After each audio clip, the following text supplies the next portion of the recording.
Sometimes in life there are difficult decisions. That was yesterday's episode of the podcast, if you didn't listen to it.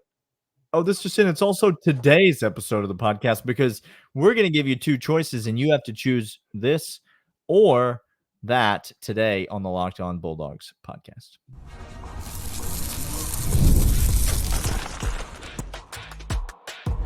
You are Locked On Bulldogs, your daily podcast on the Georgia Bulldogs. Part of the Locked On Podcast Network, your team every day.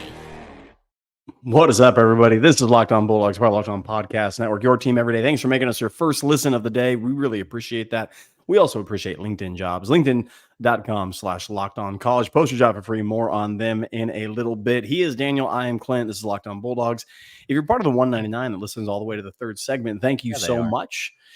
We promise y'all that we'll make a whole episode more like we did a couple of weeks ago, where we just get after some people. Mainly who are absolute dweebs. If the title dweeb could be given any more moniker, it'd be old Dabo. We're gonna get after it. Loyal third segment listeners know what we're about. Listen to the end, find out. Daniel, today we are following up. Yesterday we made some tough decisions. Mike Bobo found his way to the bench. And didn't even know he could get on the bench, but we didn't know. We made it up as we went, and that's where he found his way. We made it up as we went. It is currently on our tombstones already. We just have etched it. Yeah, you boys are planners. We bought tombstones early. People love the banter. They love the banter. All right, we're gonna do this or that. Here's the simple game. If you grew up in the early 90s, mid 90s, you can get with this or you can get with that. I'm going to give Daniel's going to give me a this or that. Two options. You choose which one you want to get with and the other one you forego. Daniel, do you want me to start or would you like to start? I'll start this time. I'll kick things off here. And so I'm going to start with by talking about other teams that are not the University of Georgia. You ready for this? I like this. You can get with this. Okay. And that is that the University of Tennessee goes 7-5 this year. I love me some hate on Tennessee. This is great. And fires Josh Heupel. Okay. Or you can get with that, which is the University of Alabama goes 7-5 this year and fires Kalen DeBoer after one season. You have to tell me which of those things is better for the University of Georgia. This is actually seemingly simple, but I'm here to tell you it's not. Let me diagnose this for you. Okay. Break it down for the people who maybe are slow to catch up. Old Chumley at Tennessee is going to go ahead and snake bite a few folk in the season. Chumley. Okay. They're going to get after a few people and put up a 50 burger every now and then. Why? Because that's what he knows how to do. They don't throw the goalposts in the daggum river. I mean, it's still there. Y'all realize they ain't got no scuba gear in Knoxville. How do you think they're going to get it out of the river? They threw the goalpost in the river. They did. Oh gosh. So I know 7-5 to Tennessee is actually doing pretty dang good, and Old Chumley is very excited. Josh is sitting pretty. He's going to beat a couple people he shouldn't beat. He's going to lose to a couple teams he has no business losing to. He's not going to be excellent. He's going to be an offensive 50 burger, probably 35 points per game. A defense that's up and coming, actually. So, and then he gets fired. Oh, well, man, I don't like that because I know who I'm getting over there. I want Tennessee to keep him. I also don't mind if Alabama keeps Kalen DeBoer because he's not a good coach. And if he goes 7-5 and they immediately fire him, here's what that means for you and I, an Alabama fan. Alabama done. It's a dark time. They done. Them boys been over there beating their chests about how this was our number one pick. This was the number one guy we want to hire. We didn't offer anybody else. No. We didn't even want anybody else. Nobody turned us down. We didn't want. And then old boy comes out here and goes 7-5, and then you fire him after the first season, we're gonna have a good time. We're gonna have a good time on the Locked On Bulldogs podcast. But that means they have a chance to rectify their mistake, Daniel. Maybe they don't get turned down so many times in round 2. And you know who's coming up in the coaching ranks? Yeah, we know who they're going to hire. We know who they're going to hire. And who has an opportunity to create his own program. We know who they're going to hire. Glenn Schumann just... Tennessee wouldn't hire Glenn Schumann with a 90-foot pole. No, because they're morons. Because they'd probably offer a disgraced Rutgers coach instead. That old rock got painted so many dang times. That was my favorite coaching search of all time.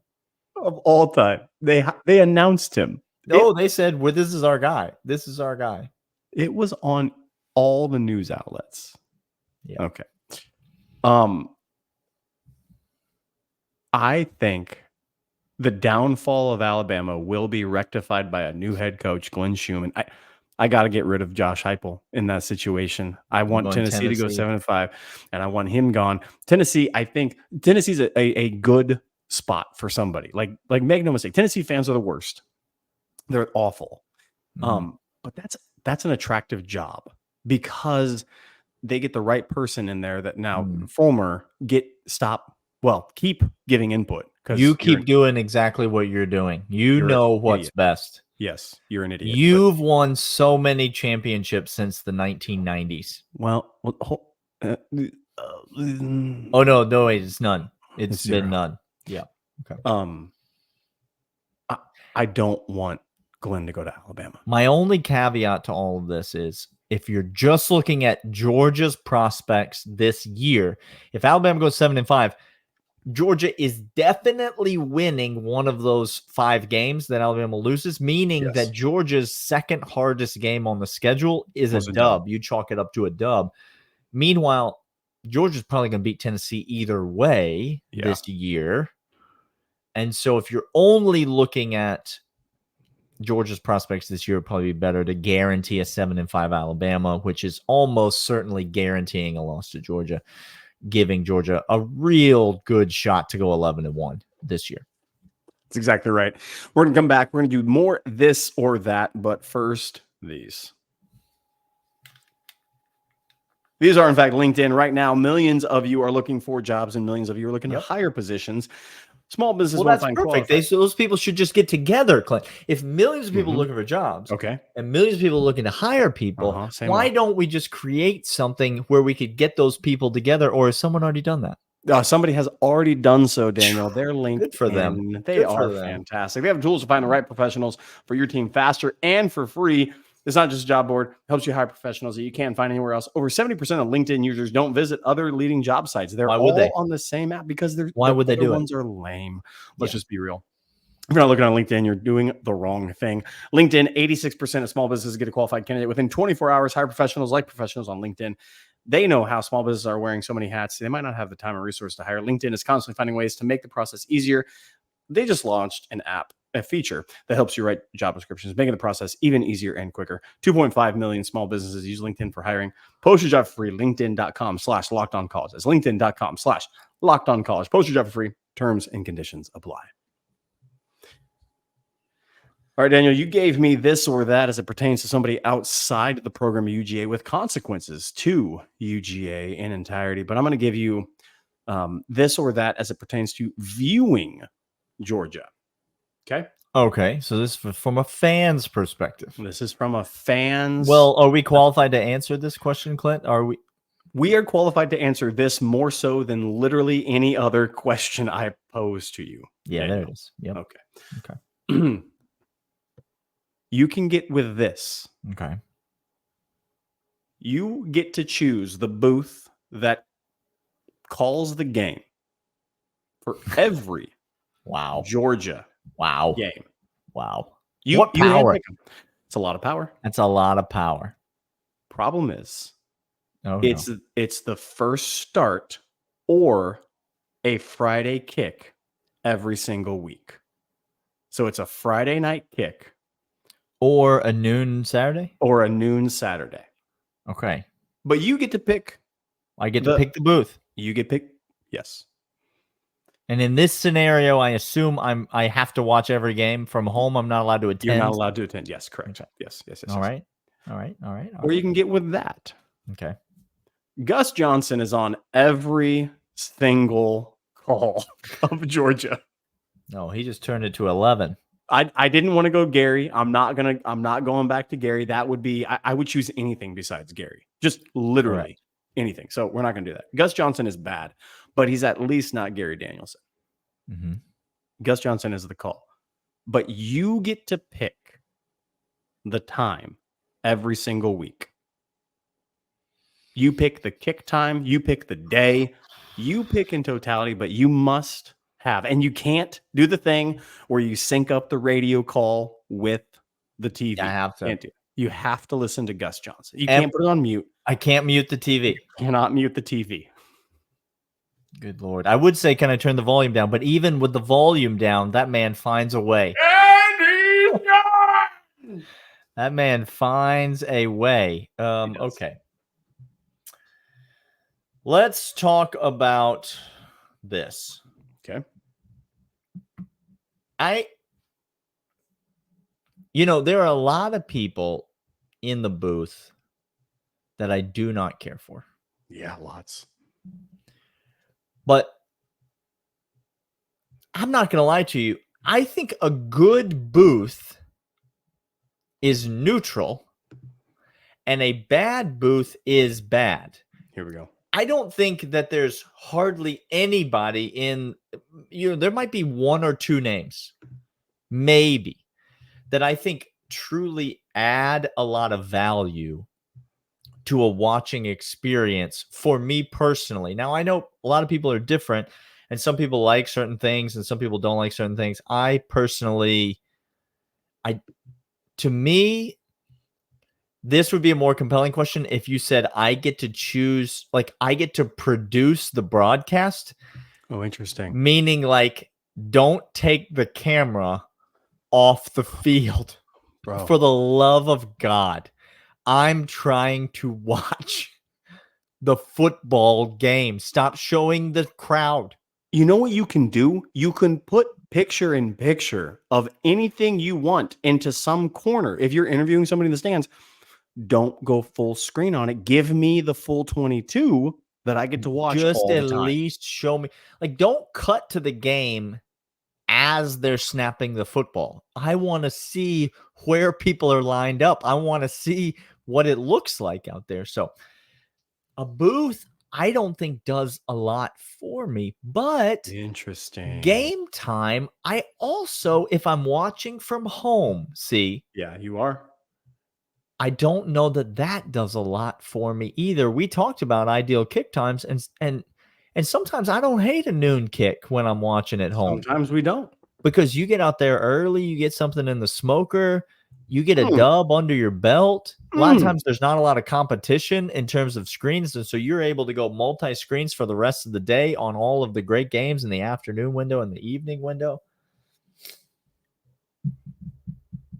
I think I'm going to endure Gus Johnson though. Yeah. And I'm going to take, I'm going to choose my times because kids' sports schedules, Clint. You ever heard of them?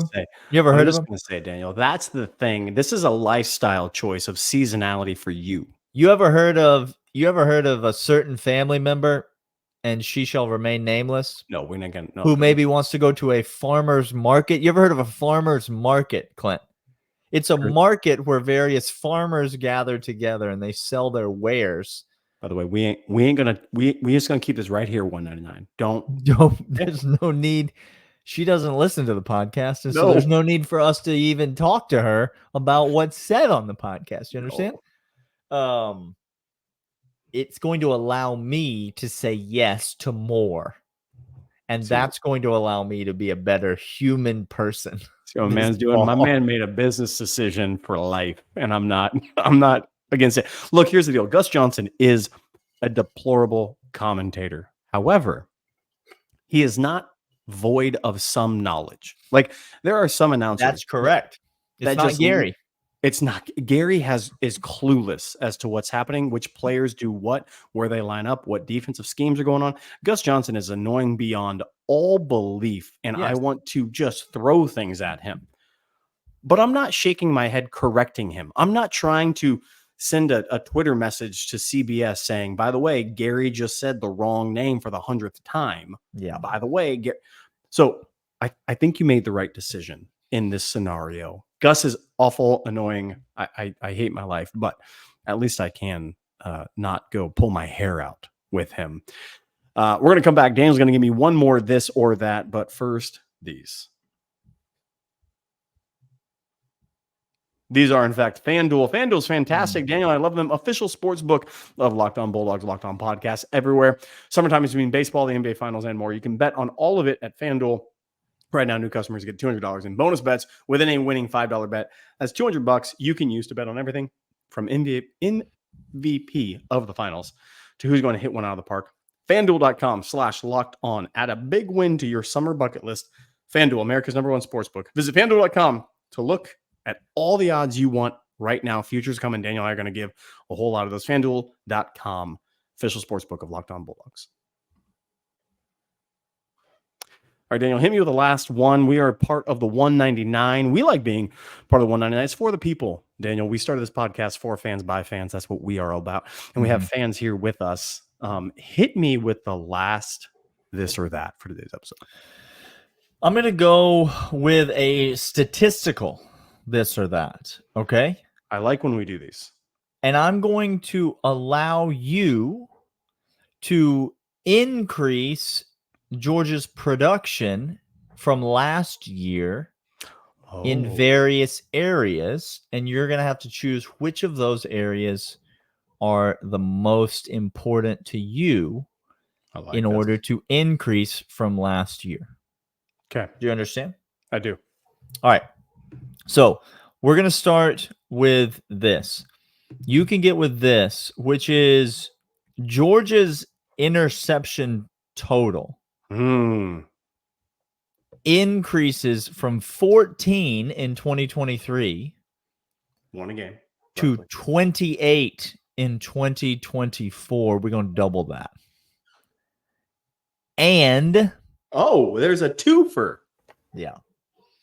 Georgia's passing touchdowns increase from 29 in 2023 to 38 in 2024. So we have double the interceptions and, about a 1/3, 33% increase from 29 to 38 in passing touchdowns.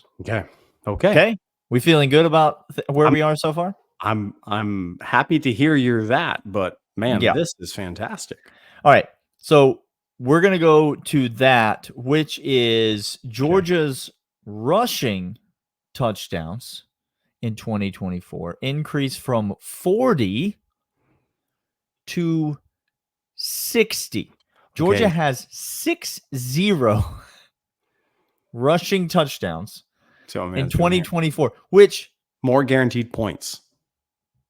Is that what that means? That's what that means. I was having trouble putting it together. More guaranteed points. Okay. And in addition to the more guaranteed points, I like this. Georgia's punt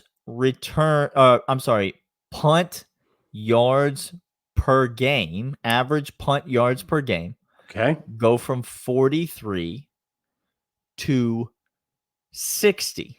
We're talking about Brett Thorson, the Australian, comes out there and he is just thunder-legging these things down the field. Okay, so we go interceptions higher, passing touchdowns higher, or we go rushing touchdowns higher, and average yardage per punt higher. Now, in this scenario, we're not saying that the other thing is not. We're just guaranteeing what you said. So everything else, the chips fall where they may. All where they may. Okay. Yeah. Now, I will say, if we throw for some touchdowns, it's going to be hard to run for those touchdowns. And if we run for those touchdowns, it's going to be hard to throw for those touchdowns. So you can kind of do the math there. I hear you. Okay, let me break this down. More interceptions is an absolute talk about turnover, winning the turnover battle, and what happens when you do that, as well as, I mean, you double the interception. All of a sudden, we talking about Georgia's defense from a couple of years ago, Daniel. Like that huge boon to the defensive prospects. Okay, that's that alone intrigues me. The guaranteed touchdown up, I think Carson Beck gets on his own. It's nice to have that floor, but I think he gets that on his own. So it really comes down to that interceptions for me there. All right. But on the opposite end, if you're telling me just more guaranteed points, 60 rushing touchdowns in a given year, y'all, like let's just do some quick math here, Daniel. Okay. Like that's 360 points, right? Yeah. That's a lot of points. I'm talking each game we're guaranteed essentially 25 to 30 points a game. Just that's what you have. And instead of interceptions, we're pinning them. We are flipping the field every single time. So let's say, okay, you're on the 1 and you're about to get a safety, but thank goodness we don't. Big old Thunderleg comes out, kicks it on the other side of the 50. Holy geez. Now, I think, Daniel, if I'm going to let the chips fall where they may with Carson Beck, I want the guaranteed points and I want the ability to flip the field any single time. I want that floor of 25 to 30 points a game that I'm guaranteed. Give me the 60 rushing touchdowns and Thunderleg kicking at 60 yards. What would you do in that situation? Yeah, but I think the reason I put the punt one in there is because I think it's not as sexy, it's not as flashy, but a 60-yard punt and interception do the exact same thing. It's field position. Like you could run the interception back for a touchdown, to be fair. And there's the momentum. You come out, you take a shot play. Oh, there's all those sort of intangibles. But you're talking about field position. You're talking about flipping the field. You're talking about, absolutely pinning the other team deep. And so, I think you probably want to take the points in that scenario. You're talking about a floor. And now again, Georgia's offense last year, I didn't include this one, but Georgia's offense last year averaged 40 points a game. And so a floor of 35 points a game is great, but that doesn't necessarily guarantee that Georgia's offense gets better because, again, we could have Carson Beck throwing the ball to the 1 yard line a lot and, punching it in for 6 points, 5-6 times a game. But I think you take the guaranteed points because I think the punt yardage is such an underrated stat in college football. Such an underrated stat. It's basically a turnover when you punt at 60 yards. Do you know how demoralizing it is when your defense comes up with a stop on the 1 yard line and you're thinking to yourself, here we go. We're going to get the ball. We're basically going to be in field goal. And all of a sudden you're not. That's 60 is a booming. That's totally demoralizing to the defense. It doesn't feel like you did your job. The offense is always going to have to churn out yards like every single time. And that also means probably not a lot of touchbacks because you have to net that, which means a lot of them punts not going to be coming out to the dying inside the 10. Yeah. I think that's the right choice. He is Daniel. I am Clint. This is Locked On Bulldogs, part of Locked On Podcast Network. Your team every single day. We'll be back next time talking more Georgia Bulldogs. Until then, we'll see you guys later. See ya.